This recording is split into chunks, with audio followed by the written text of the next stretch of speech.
I was just settling into the rhythm of the day, the gentle hum of my air conditioner, the loudest sound in my pristine, sun-drenched second-floor condo, when the world dropped out from under me with a sound like a wet sack hitting concrete.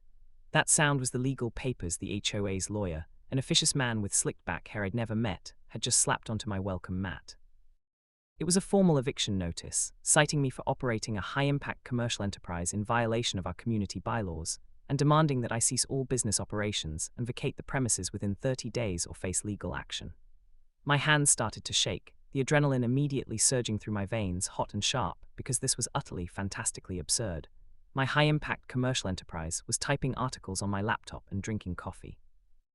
Before we dive into the catastrophic breakdown of my entire life, the moment I realized my quiet suburban dream was turning into a legal nightmare, comment which country you're watching from. I want to know if petty tyrannical HOAs are a global menace or a uniquely American horror.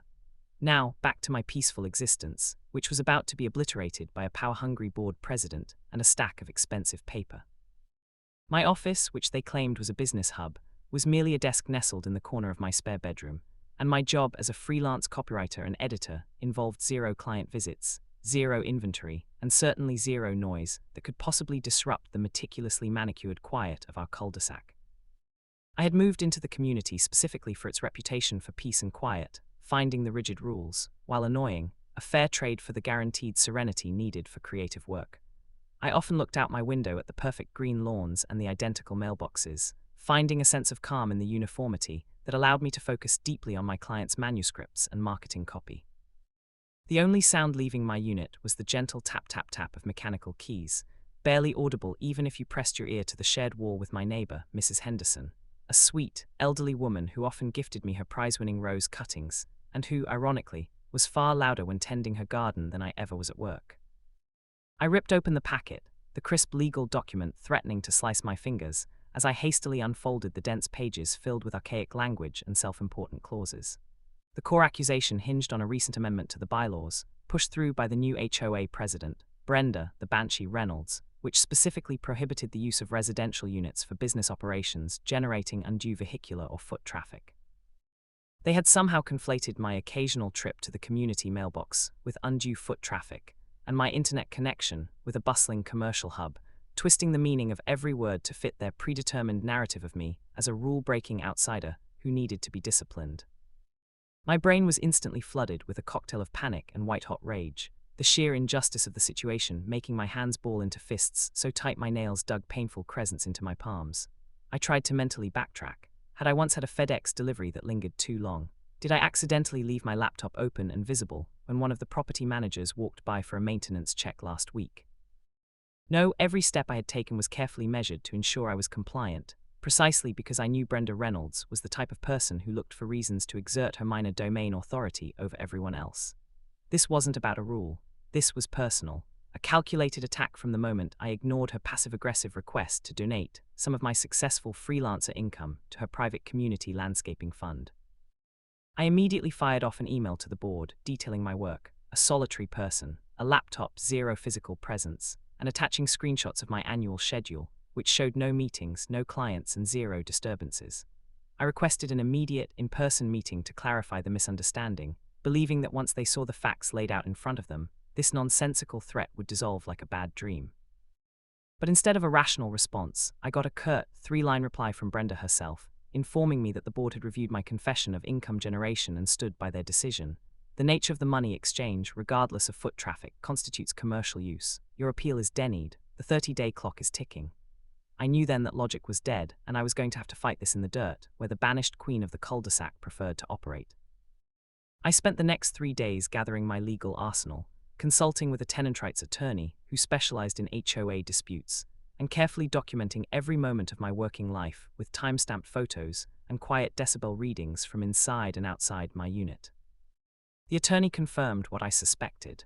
The rule was deliberately vague, designed to be weaponized against anyone Brenda didn't personally favor, and the board's refusal to negotiate was a sign that they had a hidden agenda beyond simply protecting the peace of the neighborhood. The atmosphere in the complex shifted dramatically, too. Neighbors who usually waved now avoided eye contact, clearly uncomfortable with the public spectacle of my impending eviction, knowing that if it could happen to me, it could happen to anyone else.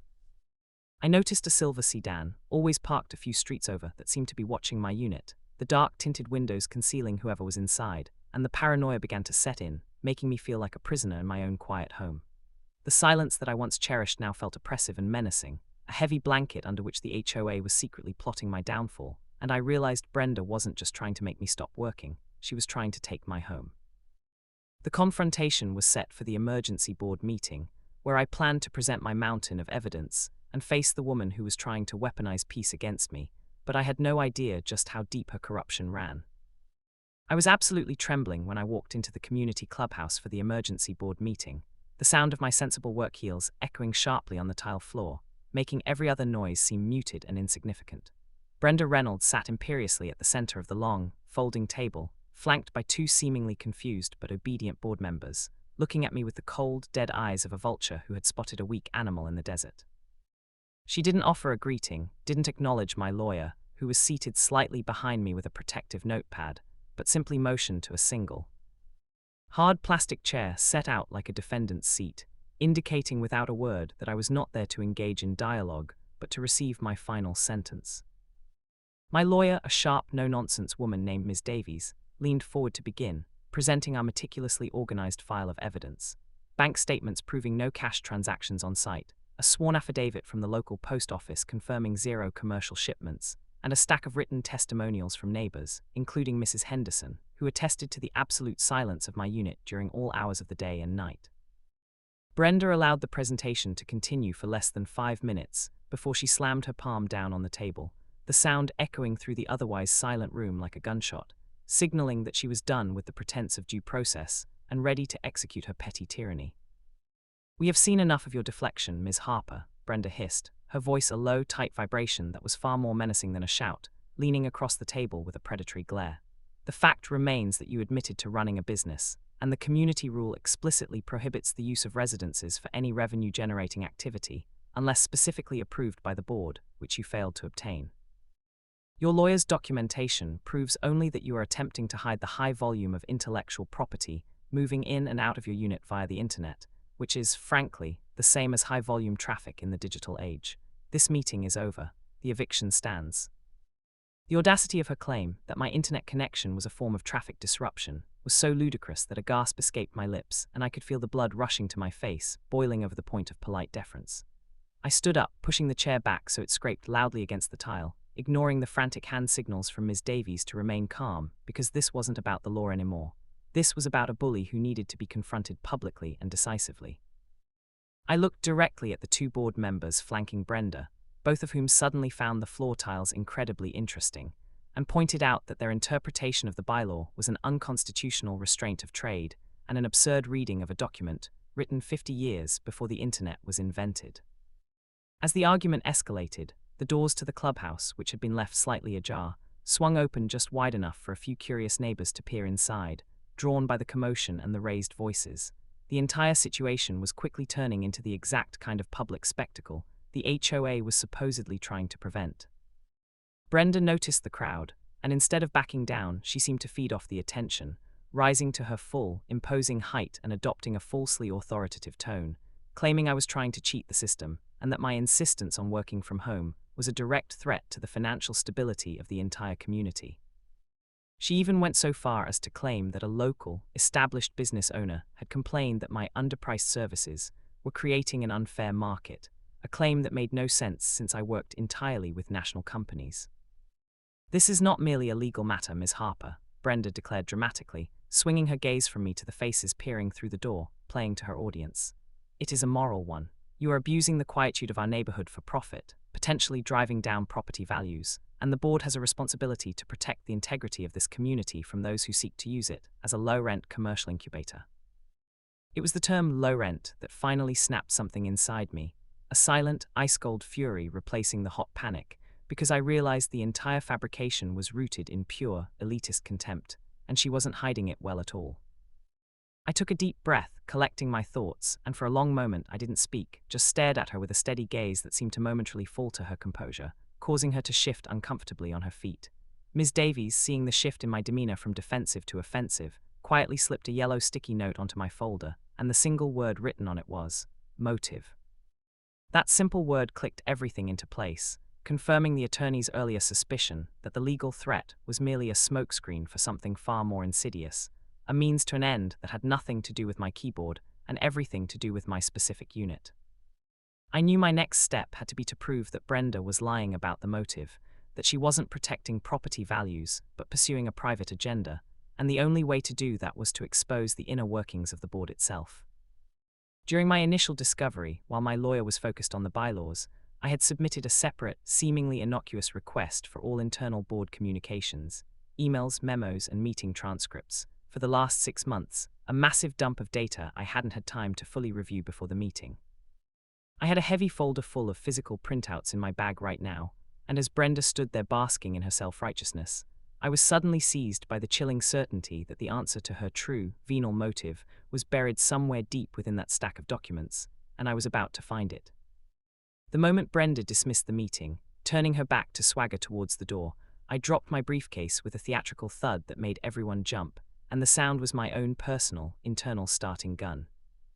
I ignored the board members who were scrambling to pack up their papers, and the neighbors who were now whispering openly in the doorway, focusing only on the heavy, stapled stack of internal communication printouts I had pulled from my bag, the documents Brenda had carelessly provided, believing them too dense and irrelevant to ever be fully reviewed.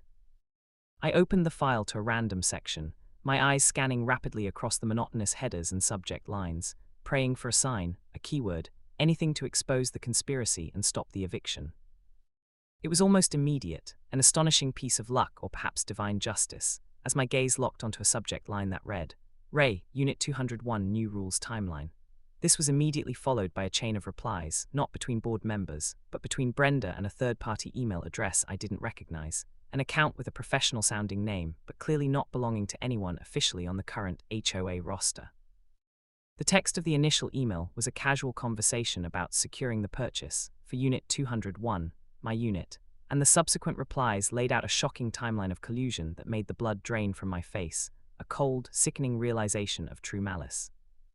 The emails showed that Brenda had been coordinating with this unknown individual, who turned out to be her brother-in-law, a small-time investor, for over 2 months, planning to acquire my condo at a discounted fire sale price. The plan was terrifyingly simple and brutally effective. First, they would push through the vague commercial activity bylaw amendment. Second, they would target only my unit, knowing I worked remotely and wouldn't be able to cease operations without quitting my job. Third, they would issue the eviction notice and subsequent fines, forcing me into foreclosure or a desperate quick sale. And finally, the brother-in-law would swoop in to purchase the vacant unit at a bargain, converting it into a rental for a quick, tidy profit. I lifted the entire stapled document into the air, my voice suddenly loud and clear, cutting through the murmurs and the rustling of papers with the force of a public indictment, demanding that Brenda stop and turn around. Brenda, the real problem with my home office is that you want it for your family. This has nothing to do with quietude and everything to do with corruption and fraud. The 2 flanking board members froze in mid-motion, their faces a mixture of confusion and dawning horror, while Brenda slowly turned, her expression shifting from annoyance to a mask of pure, unadulterated terror as she realized I had the goods, the smoking gun. I read the most damning exchange aloud, the words echoing with sickening clarity in the silent room, detailing how Brenda had instructed her brother-in-law to wait until after the eviction notice was formally served to avoid a paper trail of prior interest, which would expose their malicious intent. The crowd of neighbors, now fully packed into the doorway and spilling into the hallway, let out a collective, audible gasp as the full weight of the betrayal settled on them. It wasn't just about me. It was a precedent that meant any of them could be targeted and coerced into selling their homes based on a fabricated rule violation. I pointed to the printed names on the email chain, specifically the one belonging to her relative, and watched as Brenda's carefully constructed facade shattered, her face going white and the confident swagger completely dissolving into pathetic, panicked bluster. She lunged forward not to argue, but to grab the papers, screaming incoherent denials and accusations of forgery, but Ms. Davies, who had anticipated the physical response, moved swiftly to intercept her, holding her back firmly as I handed the entire file to the nearest, shocked board member. That board member, a respectable accountant named David who looked sickened by the revelation, quickly scanned the emails, his eyes widening with every line, and then, without hesitation, he looked directly at Brenda and declared the emergency meeting reconvened and her authority immediately suspended. The scene devolved into chaos. Brenda screaming, David calling the HOA's legal counsel to report the breach of fiduciary duty, and the neighbors erupting in a loud mix of outrage and relief, realizing they had just witnessed the end of a petty tyrant's reign. The aftermath was swift and brutal. Within 48 hours, Brenda Reynolds was permanently removed from the board, a formal ethics investigation was launched by the local regulatory body, and she was forced to issue a public written apology to me and the entire community, admitting to the fraudulent intent behind the bylaw enforcement. All fines and the eviction notice were immediately and unconditionally rescinded, and the HOA's insurer, fearing a massive lawsuit, quickly settled with me to cover my full legal fees and awarded me a substantial sum for damages due to emotional distress and business interruption. I got to keep my quiet home office, and Brenda Reynolds and her brother-in-law learned the hard way that when you use authority to destroy someone's life for personal gain, your own secrets, once exposed, can utterly destroy yours. The integrity of a community rests not on the power of its rules, but on the honor of those who enforce them. If you've ever had a run-in with an abusive HOA or a local tyrant, smash that like button, share this story of justice finally prevailing, and tell me your wildest HOA story in the comments below.